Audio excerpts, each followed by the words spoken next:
Working on that first touch kind of really paid off, because the ball was behind me and I flicked it up.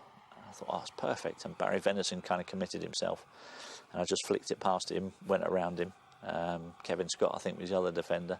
He also committed himself, and I managed to flick it over his head and just got to the ball just on the half volley. And I thought, this is great. Nice side foot into the bottom corner. Happy days. And I just didn't quite get there.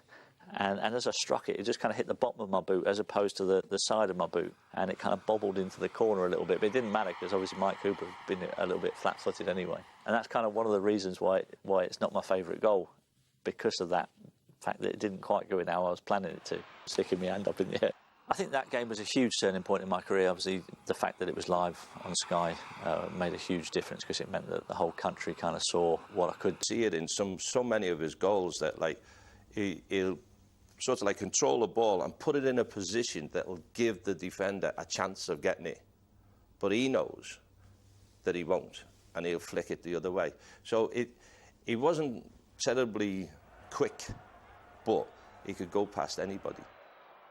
I can remember when he turned Mark Wright inside out for a goal, and almost the entire Kop applauding that talent and what they'd just seen. He could dribble past 3 or 4 players and stick it in the back of the net. He could score left foot, right foot, headers, long range, free kicks. There's not any kind of goal that Matt couldn't score, and I think that just goes to show what an absolute genius he was as a footballer. During that time on the ball, I think I scored 45 goals in 64 games from midfield. You know, even as a centre forward, that would be a pretty decent strike rate. Tissier! Oh, what about that?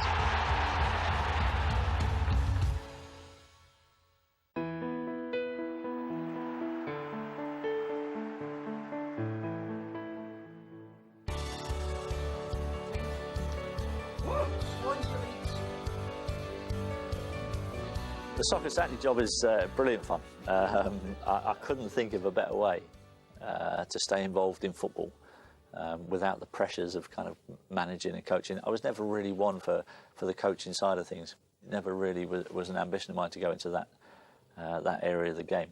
But obviously I love the game, and it's a brilliant way of keeping in touch with it all and having a bit of fun, still having that camaraderie that you kind of might have missed from the change room. It's just the perfect job for an ex-professional footballer. Does it feel like work? You can't be kidding. It's the best job in the world. It feels like I'm going down the pub with my mates and talk about football for a few hours. And even though it's been quite a few years since any of us have played the game, I think what comes across is just how much we still love the game and the passion that we've still got for the game, and we've still got for our football teams. And I think that's kind of what helps the programme to work. Bye-bye.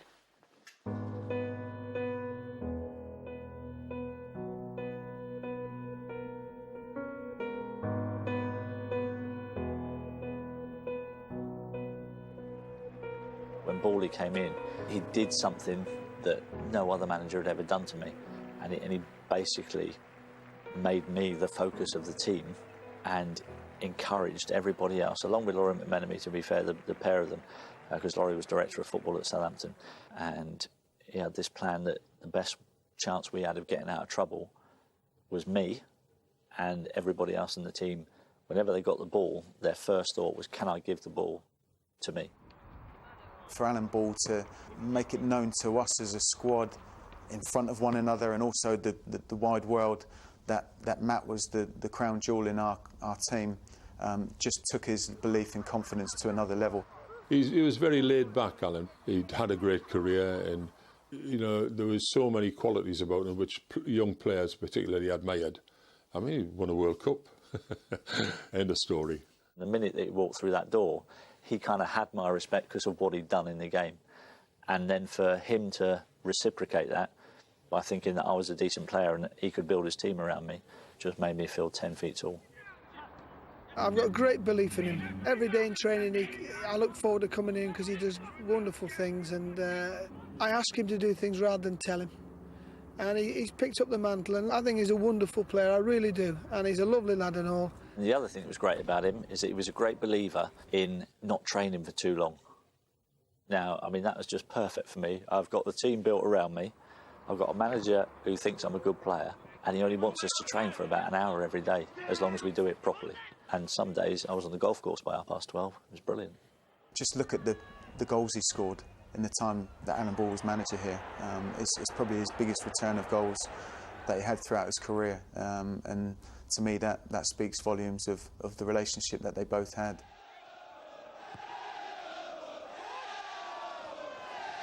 Drop to Tissier. Oh, what about that? What a start by Southampton.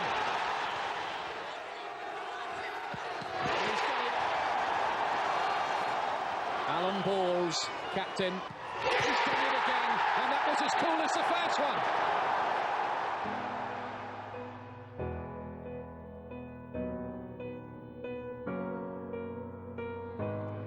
I think the biggest thing for me was that a penalty taker has to enjoy taking penalties. So whenever a penalty was awarded, I'd get butterflies in my stomach. So a little bit nervous. But for me, that turned into, this is the best chance I'm going to get in this football match to score a goal. Free shot from 12 yards. That was my mindset whenever a penalty was given. So I was already going into it thinking, goal. I knew that he was an outstanding performer in the top league. Prior to that, he had put a few free kicks in the top corner and a few volleys past me. Something just told me that the penalty was going to go that side that night.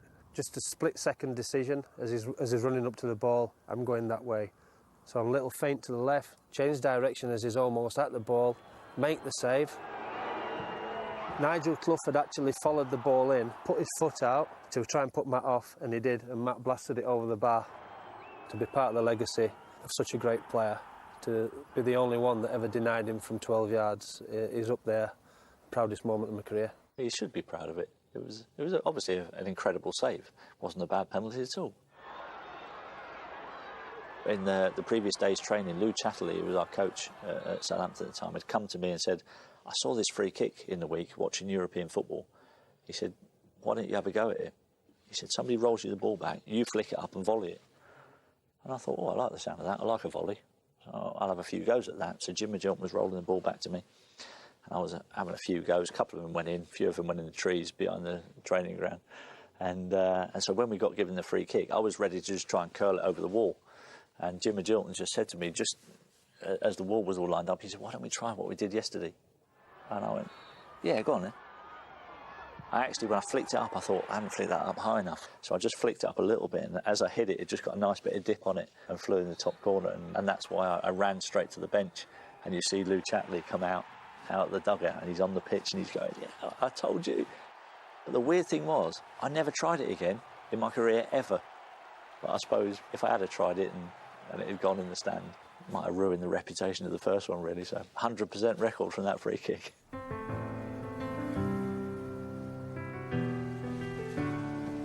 So we're here at the Corbett Field now. This is where I grew up playing my club football with Vale Recreation. They were the top team on the island at the time. And I can't believe you're still here after all these years, Dave. Good to see you again, mate. Good to see you. You remember me as a youngster out there? I do, and you were really skinny, and I thought, well, you know, he's going to get pushed over and knocked about. Oh, I did, to be fair, at the start. Yeah. You weren't too bad, but I thought, well, buddy, he's just a run-of-the-mill one. He's got to be fairly decent because he's a Tissier, and all the rest were. You got into our top team at 16. I did indeed, I did. And then, lo and behold, Southampton. Yeah, just a year later than that, I was playing in the First Division. That's right, yeah. I should have come and apologised to you. I used to be brought down here when my brothers were playing, so when they were playing, Mum and Dad would come down and watch, and I'd end up on the practice pitch just at the end. Just practising on my own sometimes. I'd pick up the ball about 35 yards from the bottom goal, and I'd want to practice something, so I'd practice my first touch. So I just used to punt the ball as high up in the air as I possibly could, chase after it, and practice my first touch and pretend that my first touch is going to take me through on goal. So I'd take a touch and then I'd finish it, and I'd spend ages just practicing that one skill. And then in the mid-90s, that one particular chance came in a game against Aston Villa. Francis Benali had punted the ball right up in the air, and I found myself going through the other side of the Villa defence, the goalkeeper was coming out and the ball was just dropping out the sky, and my first touch was absolutely perfect, and I killed it down. I went past Nigel Spink, I think it was, and slotted it in the net. When I finished after the game, I'm sat there reflecting on the game as you do, and I was sat there thinking, do you know what, I remember practicing that when I was a kid, and I'm so pleased I did, because it was a lovely finish and it was a massively important game.